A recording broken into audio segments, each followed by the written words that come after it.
Alors, la question du forex, c'est vraiment hyper intéressante, hyper pertinente. Tu as demandé à la fin de ton propos comment nous on s'était formé. Alors, comment est-ce que je me suis formé moi à la base? Quand j'avais 14 ans, je suis tout comme toi tombé dans le marché forex, c'est-à-dire le marché d'échange. Forex pour foreign exchange, c'est-à-dire le trading de devises. Alors, je vais passer sous silence tous les petits points réglementaires sur lesquels les courtiers jouent pour justement profiter des néophytes, c'est-à-dire des gens comme vous qui n'y connaissez pas grand-chose, pour, désolé de le dire ainsi, vous mettre des pralines, dans le sens où ils vont vous mettre des cotations qui seront en leur faveur et pas en la vôtre, et aussi vous allez perdre de l'argent. Alors ça, je vous fais ça extrêmement rapidement.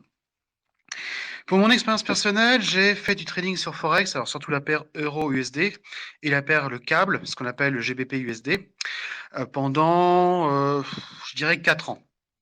Je dirais 15-19 ans. À 19 ans, j'ai découvert les indices, le CAC 40, le DAX 30, le Nasdaq, et j'ai vu que c'était beaucoup plus simple à trader. En fait, tous les problèmes que j'ai essayé de résoudre sur le Forex, quand j'ai découvert le marché des indices, c'était vraiment beaucoup plus simple. Et en discutant avec Monsieur Rousseau, je me suis aperçu d'une chose, c'est qu'envoyer les débutants sur le marché du Forex, c'était un peu suicidaire. Parce que qui dit marché du Forex dit une devise contre une autre. Et c'est-à-dire comprendre les dynamiques de taux d'intérêt.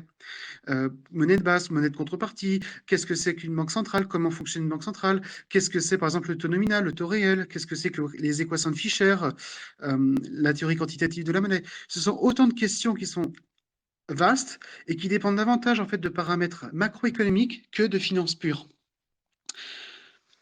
Par contre, le marché des indices, c'est quelque chose de beaucoup plus simple. Le CAC 40, c'est 40 actions du CAC 40 qui sont pondérées entre elles. Alors, elles ne sont pas équipondérées. Il y a plusieurs petites nuances à vous donner. Par exemple, c'est sur le flottant, c'est-à-dire qu'est-ce qui va être échangé de manière quotidienne, par exemple, pour tel ou tel titre. Vous allez également avoir une notion de stabilité de détention dans le temps, c'est-à-dire l'inverse en fait du flottant. Alors, ce sont des facteurs qui sont un petit peu, je dirais, obscurs pour vous, mais retenez simplement qu'il est plus facile de trader un indice parce que c'est un panier d'actions. Et si par exemple l'économie de tel pays va mal, que les ratios financiers des entreprises sont un peu pourraves, eh bien l'indice va avoir tendance à baisser parce que ça ne fera que refléter l'état de ces entreprises qui elles-mêmes reflètent l'état du pays. C'est beaucoup plus simple en fait d'anticiper l'évolution d'un panier d'actions que d'une monnaie contre une autre monnaie. En tout cas pour des débutants, parce que une monnaie contre une autre monnaie, vous avez vraiment tout un paquet de mathématiques, de facteurs quantitatifs qui rentrent en ligne de compte.